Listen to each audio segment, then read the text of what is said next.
Hello, everyone, and welcome back to the podcast. I'm Angela, and I am absolutely thrilled to have with me today Bethany Shelton.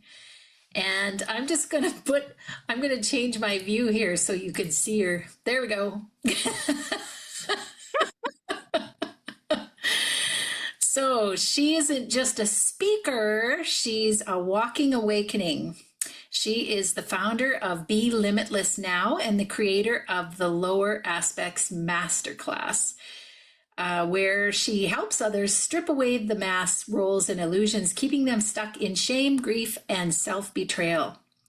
Her story is raw and radical. Diagnosed with ADHD, silenced by medication, lost in addiction, locked in incarceration, and then in 2020, shattered by the sudden loss of her only child, Kevin.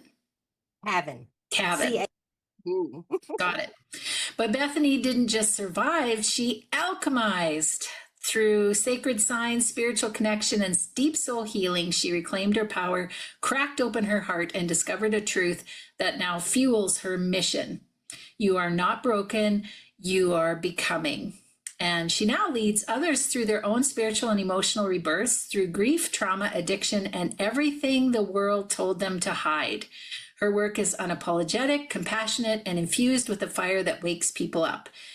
If you're ready to go beyond surface healing and into the sacred truth of who you really are, you're about to meet your guide.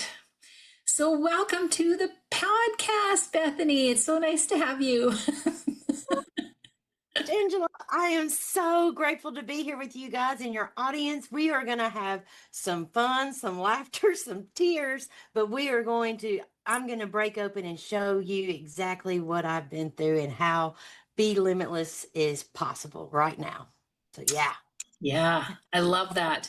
And so, you've gone through a whole bunch of stuff like addiction, incarceration, and then you lose your only child. And that's just so heartbreaking. So how do you come through all of that and you're just all like, you're amazing. Your story really fits this podcast so well. Yeah. So awesome. Well, you know what? It all goes back. Even before then, I experienced trauma before I came into the being body, as you see right here, Bethany. So when I was in utero, I guess I had this awareness that, oh, no. I'm not going, there's a bunch of death, grief, hurt, blame, shame, guilt, less than, not enough, unworthiness, betrayal, separation, loss. I was like, nope. So when I was in my mom's womb, I had my feet over my head literally for 6 months. 6 months, my feet were touching the back of my neck. And so when it came time for the due date, I guess I was like, oh no. So I shoved my head through my mom's rib cage and I wrapped every inch of my umbilical cord around my neck. I mean, every inch. So mom went in to get, to go get her last checkup, and they noticed that the heart rate was just declining at a rapid rate. So they went in, did emergency C-section, and they open, get me out, and they cut the umbilical cord and clean me up, and I'm black and blue. I mean, and my feet, I'm just like Gumby. I'm like, "Ugh." And so they cut the umbilical cord, and of course, mom was, in recovery, and they hand me off to my dad. So they put at that time skin to skin, and when I opened my first eyes, the first person I saw was my savior, my daddy. I call him my savior. He's always been a really big part of my life. Just a really, one of my most dear companions.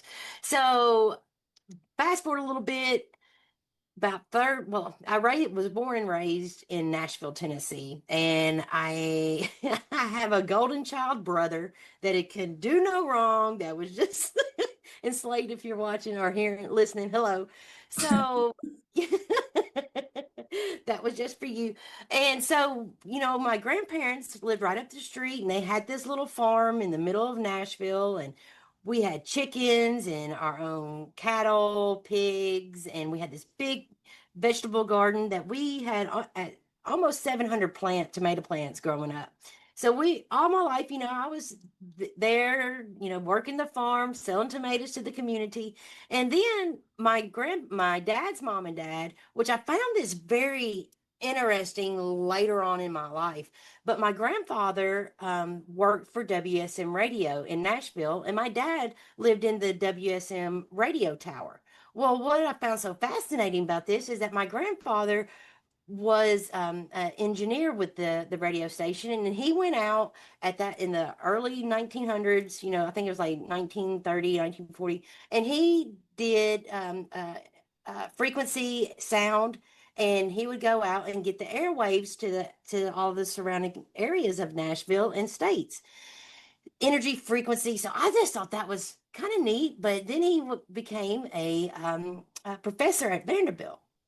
So third grade comes, and my parents were pulled aside from the school and said, we think, over this summer holiday, we need you to take Bethany to the psychiatrist and get her tested. We think she's on the spectrum.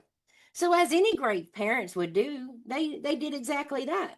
And so I tested, and the psychiatrist came back and said, yep, she's ADHD, ADD, attention deficit disorder. So they gave my parents, 2 prescriptions, Ritalin and Adderall, and told them to give it to me in my starting 4th grade.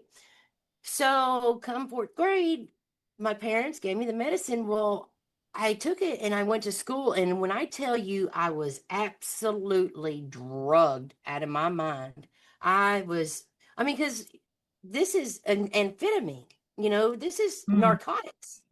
Wow. And yeah. And so I'm sitting here and I'm literally a zombie. The kids are starting to make fun of me, and I am just, "Ugh." So I went to my parents. I was like, I can't take this. I don't want to take this anymore. And my, great parents that I have, they thought that's what the medical industry told them to do it, that I needed it. And I was like, not so much. So I started to spit the medicine out and throw it in the garbage. And I guess they caught on to my shenanigans. And so one day I was sitting at the kitchen table and I took a bite of a burger. And what did I bite into? A pill. Oh. And Angela, when this is my first mind shift of several in my life, in that I felt so betrayed. I was absolutely crushed, devastated. What is wrong with me? Less than, not enough.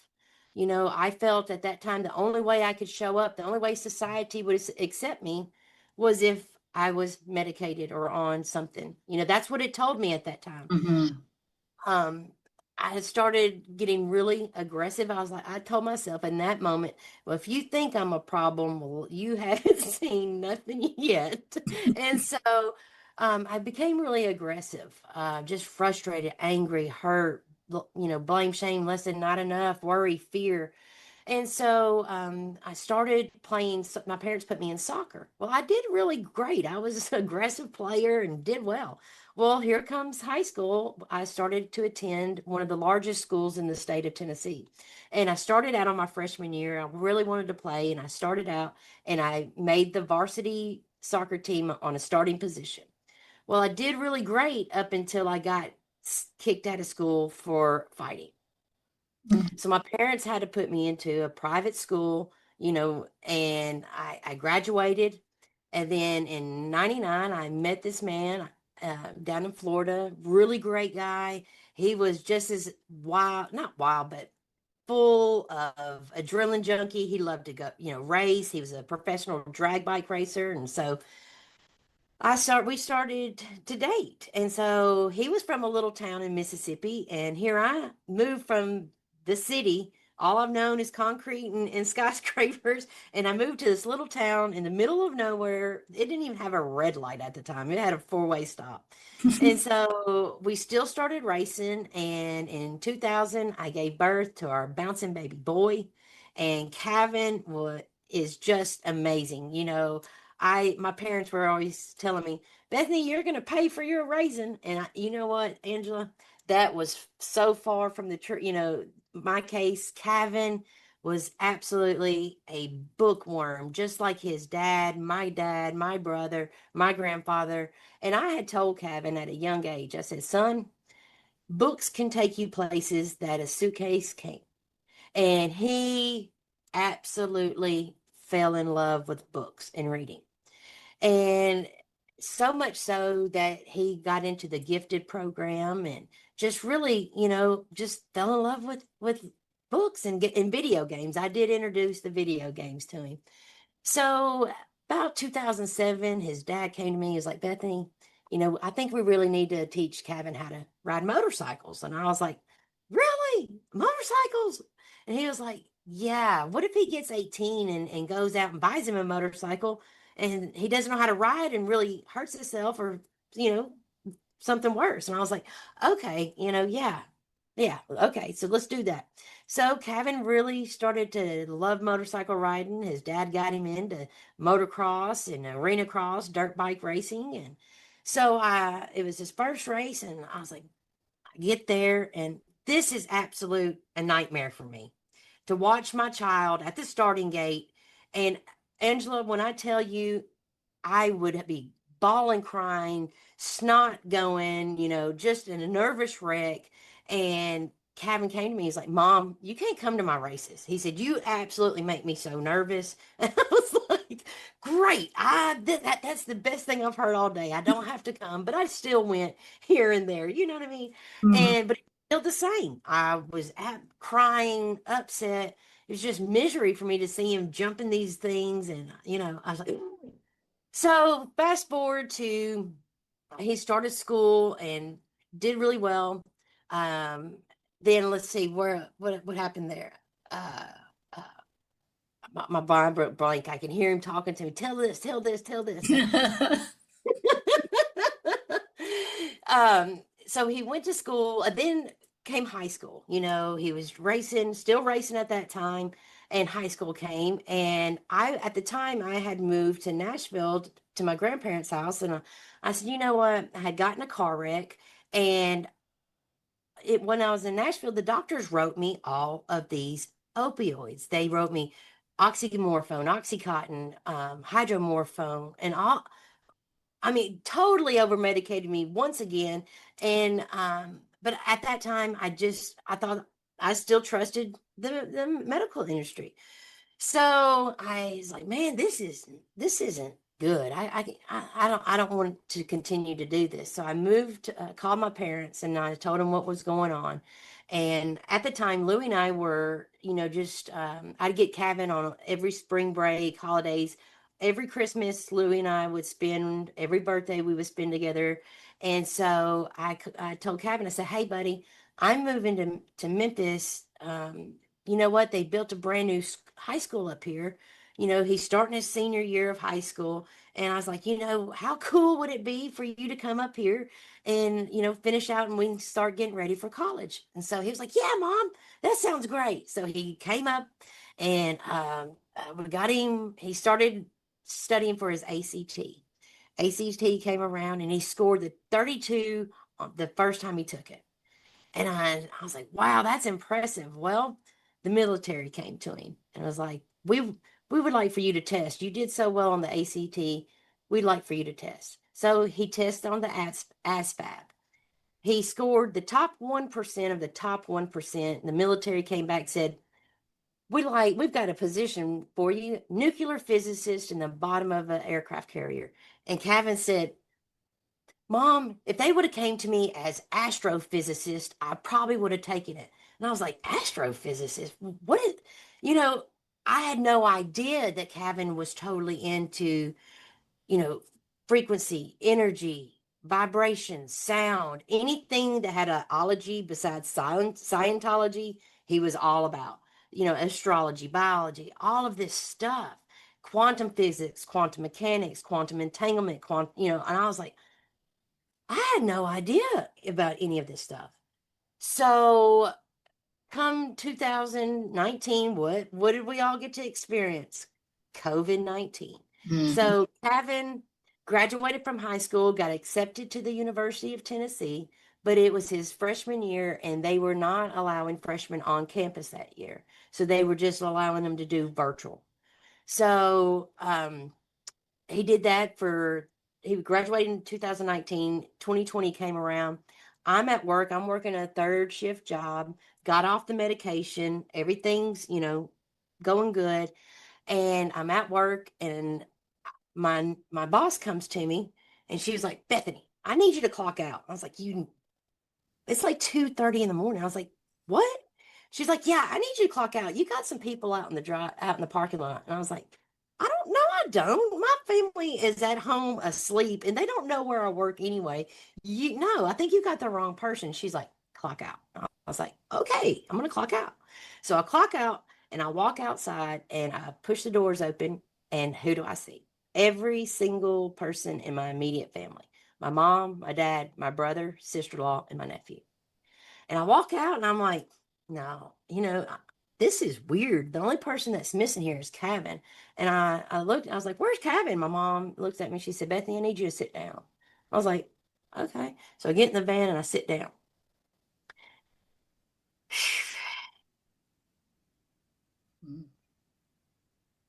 So my mom looks at me. She said, Bethany, Kevin's been killed tonight.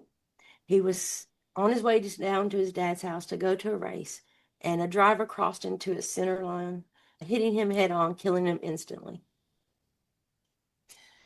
And Angela, is when I get to this point, I am physically, mentally, emotionally dropped right back there.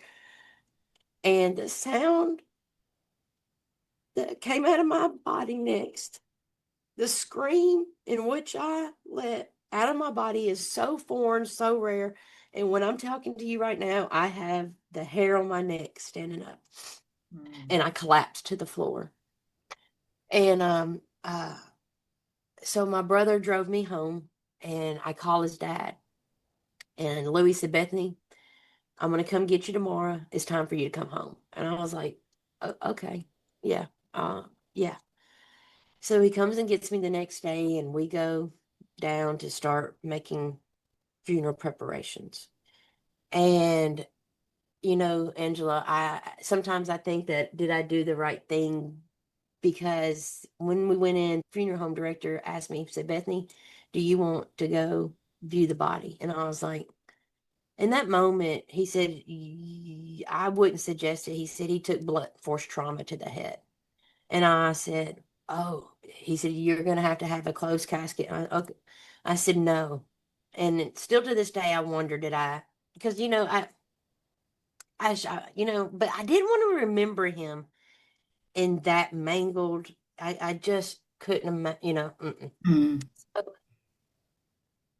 day of the funeral, I'm in my son's room with all of his trophies and everything, and I get dressed and I fall to my knees and I ask God, I said, God, I don't know how I'm going to be able to do what you're asking me to do, but if you hear me, and if Kevin can hear me, and if everything's okay, will you please give me some kind of sign, some kind?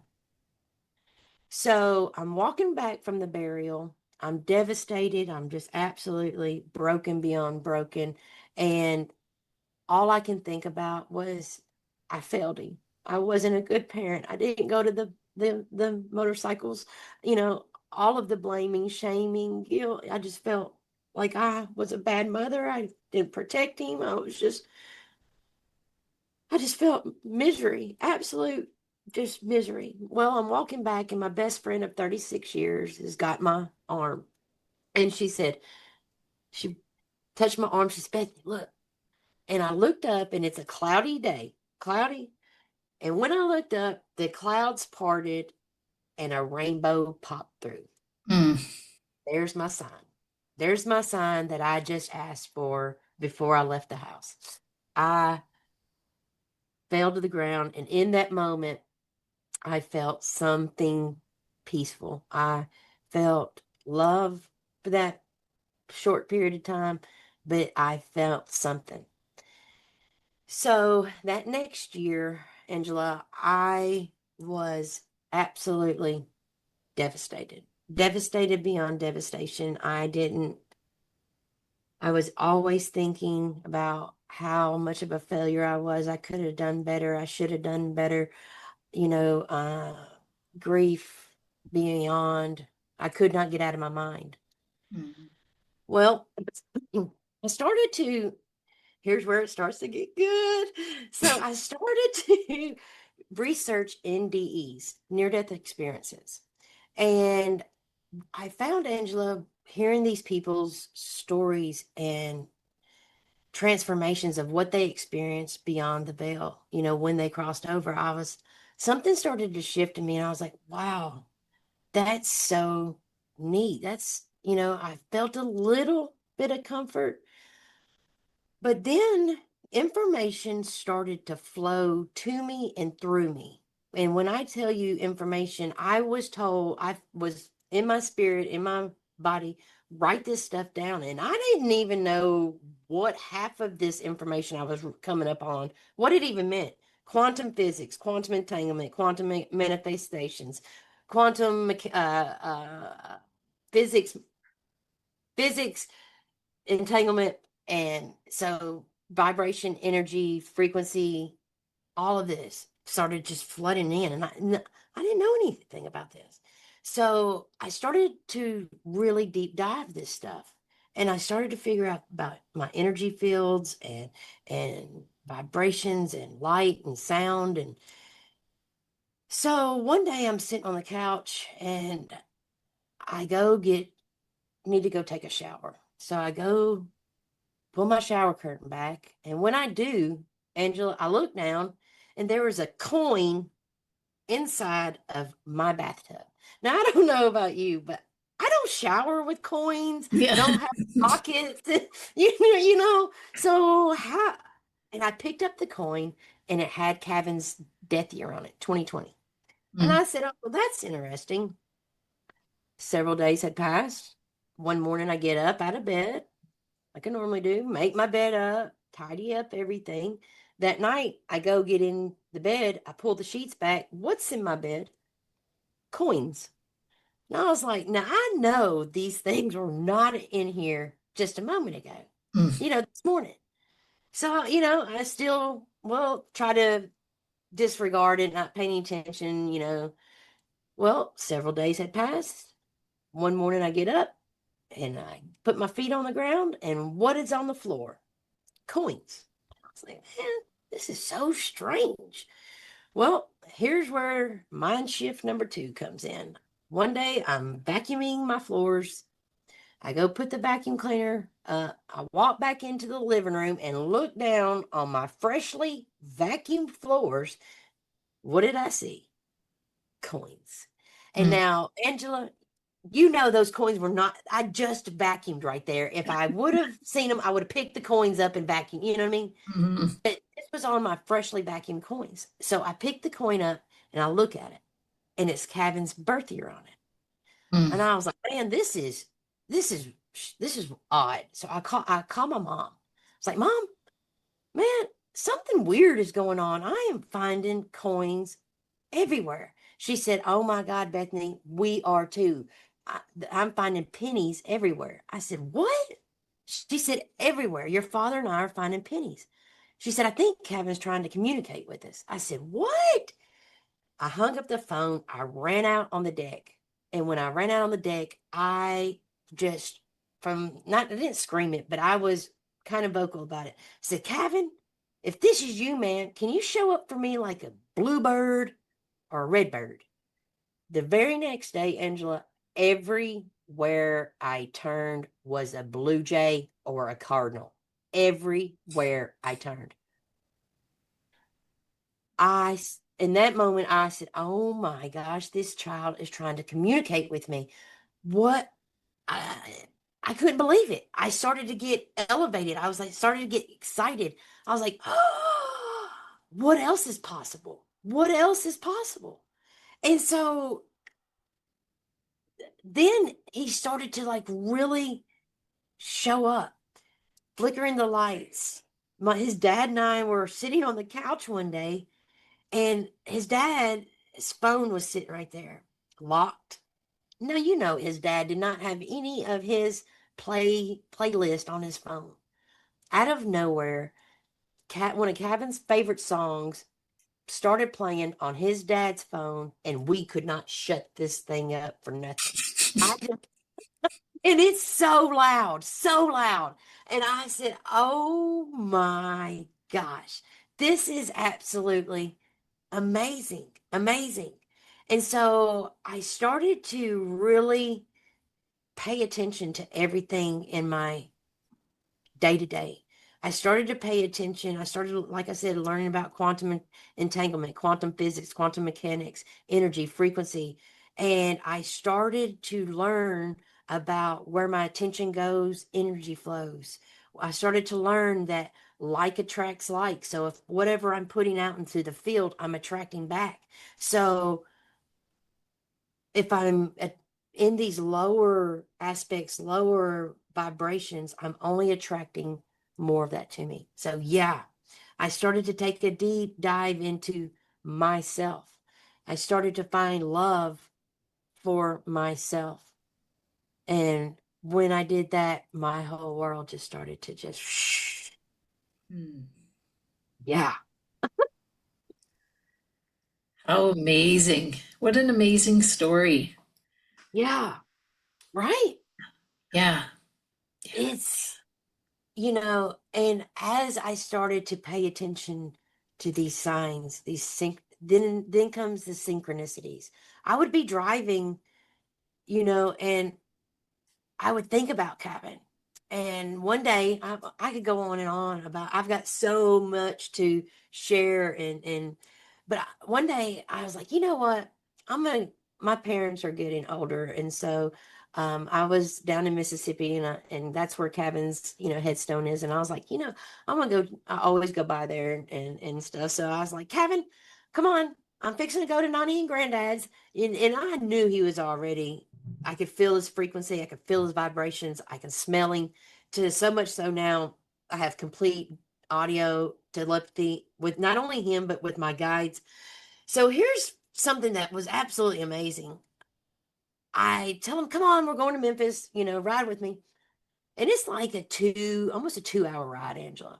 And on my way to my parents' house, I had to stop counting at 22. But I had 22 birds fly directly above my car over my sunroof, not a little bit to the left, not a little bit to the right, not a little bit to flew on top of my car right over my sunroof where I could look up, and I lost count at 22 all the whole way ride to my parents' house. Now, do you think he was following me? You think he might have been riding with me? Yeah. I think so.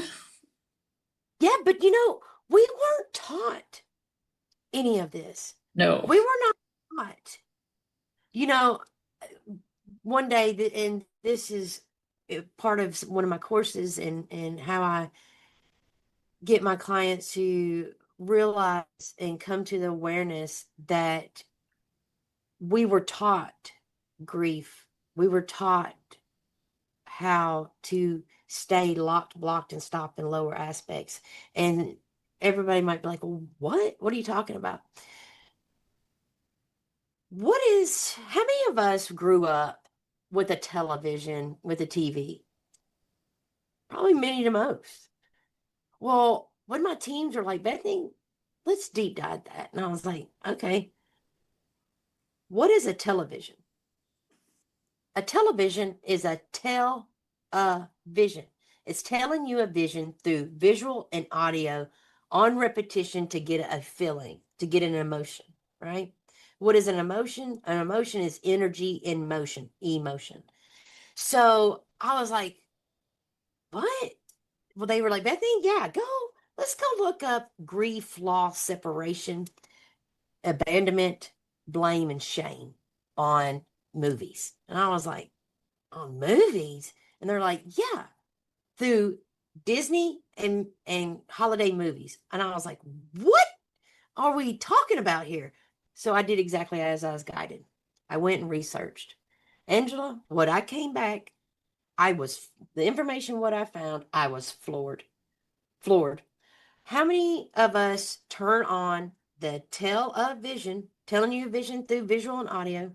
We turn it on and we dial in the frequency, the channel, and we locate what program we are going to sit and download through visual and audio.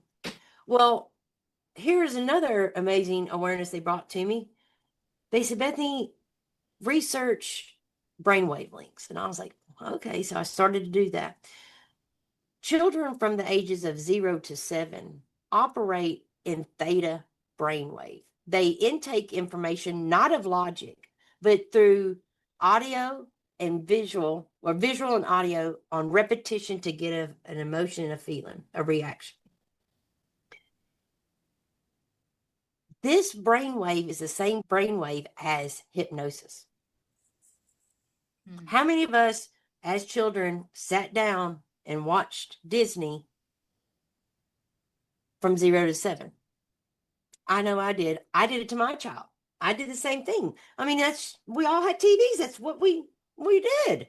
You know, we thought they were great. So I've got a list here. I'm just going to briefly go over this awareness that I found. All right, grief and loss. This is absolutely blows my mind. Lion King, you know, Simba was blamed that he killed, you know, for Mufasa's death and Scar, all that. Bambi, Frozen, Big Hero 6, Good Dinosaur, Tarzan, Fox and the Hound, Finding Nemo, Dumbo, Brother Bear, Onward, Lilo and Stitch, Meet the Robinsons, Cinderella. Abandonment and Separation, Dumbo, Lilo and Stitch, Home Alone, Bambi, Rudolph, and the Grinch. The blame is Pinocchio and Snow White. Shame, Little Mermaid and Beauty and the Beast. And guilt is A Christmas Carol. And I can go on and on and on. I mean, my page is full with just that. So would it be safe to say that we were programmed, all lower aspects of frequency, vibration? And we've just been thinking that's how it is. That's what it is. We were taught that. We weren't taught the higher aspects, you know, and just like, you know, the whole shame, the emotional frequency, the hurts, the vibration of these lower aspects, shame. Okay, shame vibrates at 20 hertz. Guilt's at 30 hertz. Sorrow's at 50 hertz. Grief is at 75 hertz.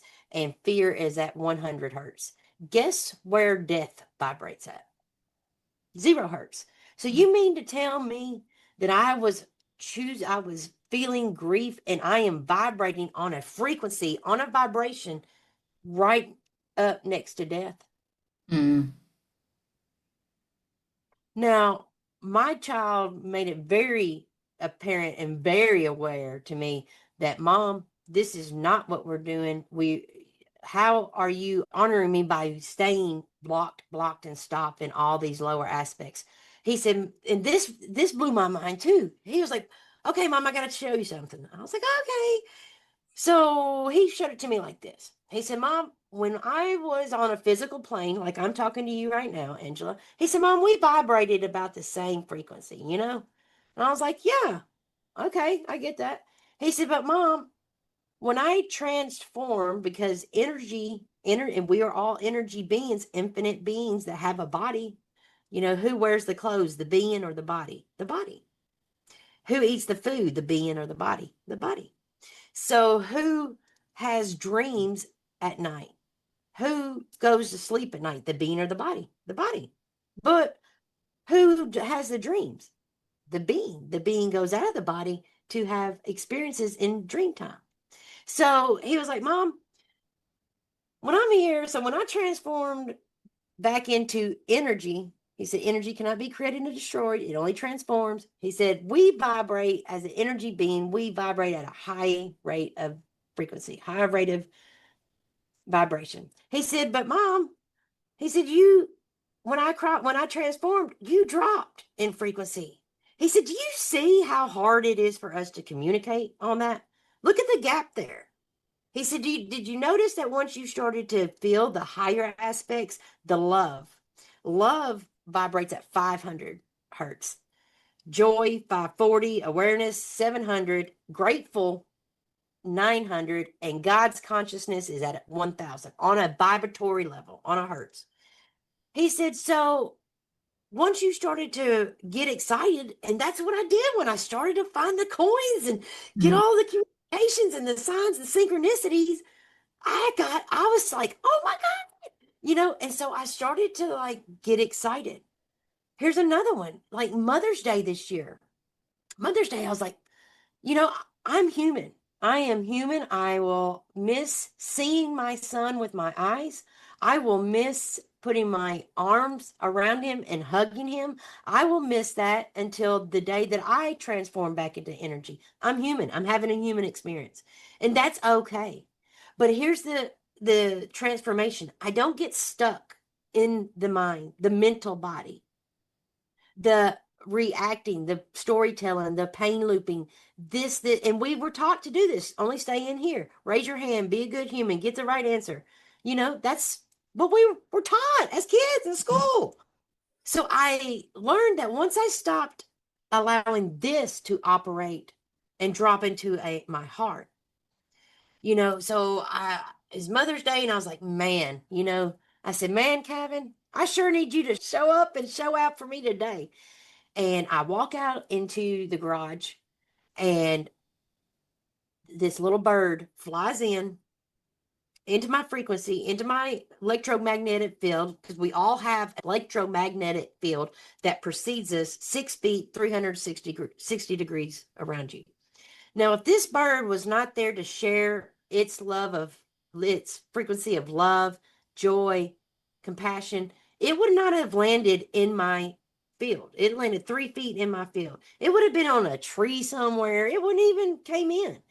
But I know my frequency, my mental, emotional, spiritual, physical, and etherical frequency, those bodies on the plane of existence. I knew exactly when this being flew into my field, exactly what it was vibrating at. I could sense it. I can feel it. I know it. And I got so excited, Angela. I was like, oh, there's my Mother's Day gift. Oh my gosh. So it was so magical for me. I mean, just like we had Father's Day just yesterday, right? So my dad, my son were our bestest of buds. And so we get in the car to go have dinner with my brother and my sister-in-law, my nephew. And guess what my parents found in their car? All of us. I was driving them. My mom picks up in the back seat. She said, oh my gosh, there's a penny right here that wasn't there on the way to church this morning. And nobody was sitting in the back seat. It was just them two. I was like, well, there's your Father's Day gift. So, I mean, but we were not taught this education, Yeah. So it's just absolutely magical when we elevate, when we rise and choose to do something different. What is the definition of insanity? The definition of insanity is doing the same thing over and over, wishing for a different outcome. Was, in a sense, and this is just for me, I was being insane. I was on the wheel of hurt, misery, but I was hoping I could feel better. I was absolutely spinning out until I started to make a conscious choice. Oh my gosh, I'm tired of feeling this way. It was so crippling to me, the mental exhaustion, the physical exhaustion. It takes more energy to be in depression, fear, worry, anxiety, hopelessness, unworthiness than it does to feel good. It takes so much energetic away from you to keep that locked, blocked, and stopped. So that's what I do with Be Limitless. I go in on an energetic level, on to see what you got spinning. Or are you locked, blocked, and stopped in all time, space, place, dimension, density, reality, parallel reality, universe, multiverse, omniverse? Did we make contracts, oaths, agreements that we are unaware, unknown, unsaid, unheard, that keep us in a energetic field, that keep us spinning in lower aspects? We don't, we weren't taught any of this. Mm-hmm. Any of this. So I go and take a look and see on a energetic level what you've got going. What do you got spinning? Are they locked, blocked, and stopped? So yeah. Wow. Yeah, and you acquired this skill over the years just Mhm. through. Well, when I started to vibrate different, when I started to elevate, I oh about forgot this main part. Uh, so one day I'm asleep, right?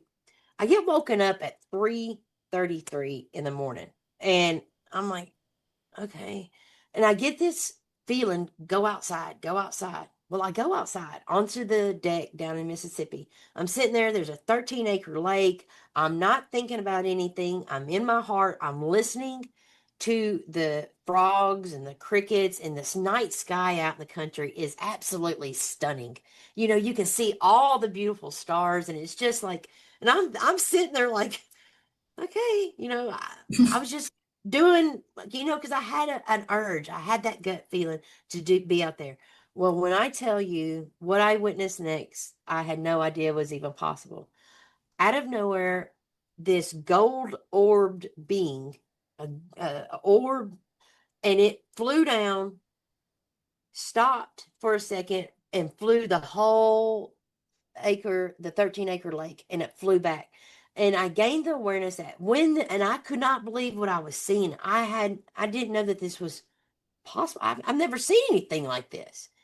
And I was like, but in that moment, I felt so much love and energy and compassion. And it was just one of those moments that I had another mind shift, like, oh my gosh, what else is there? What else? I mean, what other possibility could show up?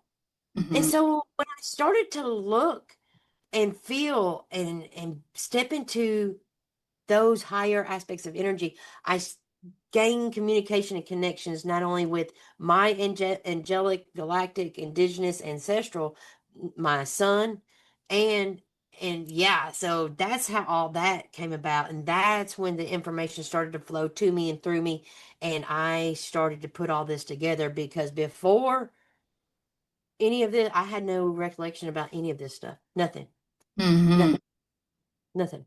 Yeah. And I Yeah. think, people are going to want to, like, obviously you have a master class, and, um, and from what I'm understanding, I mean, you're able to work with people one on one. So tell us more about how people can get a hold of you and work with you. Yeah. Yeah. Yes. Yes. Well, come over to my website at Be Limitless Now. The best thing .com. The best thing I can give, because I am in service to humanity, to shine a different possibility to grief, growth, from grief to growth to grateful. It doesn't happen overnight, but come over, let's have a conversation. My time, I can book a free call with me, and let's have a conscious conversation. What are you seeing? What are you experiencing? What are you thinking about? What's going on? Let's just have a conscious conversation. And if you're ready to step into a different frequency, a different possibility, we can go in and look. And yeah, if you're ready to be limitless now, then come on over. Or you can check me out on TikTok at Be Limitless Now. Yeah. Cool. Awesome. And so, I mean, we're kind of out of time here, but I do want to give you an opportunity to just share one more thing, maybe some advice or final parting words. Well, the final parting word is I want your audience and also you, Angela, to know that you are so powerful. You're one magical being. Your heart is so beautiful, and you do. I get teary eyes that you were powerful and stepping into your power and stepping into your heart and stepping out of the mind is transformation. This world is way more magical than we've been led to believe. And so I've got chills and I hear my teams. And sometimes I'll be talking like here and I'll hear them and I'm trying to communicate and they're trying to tell me something. I'm like, ah,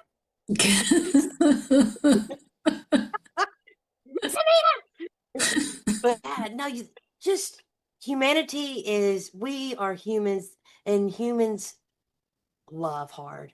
We love hard. And, you know, I'm here in service to humanity. So, yeah, what you think about, you bring about, and what you bring about, you experience.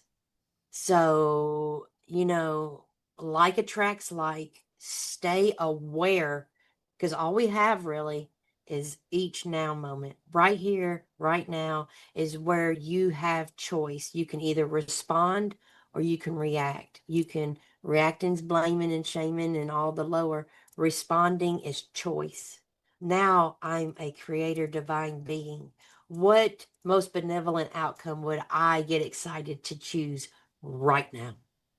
Mm, love that. That's amazing. So I'm Yeah. encouraging everyone to go and check out Be Limitless and check out that masterclass.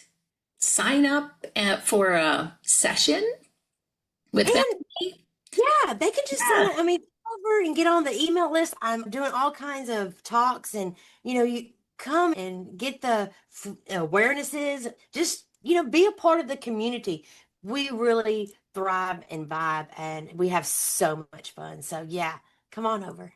And So, Angela, you are have been the most gracious, loving, beautiful host today, and I appreciate. I'm grateful for this time with you today. yeah, well, thank you for taking the time. I really appreciate it. And I know the listeners will too.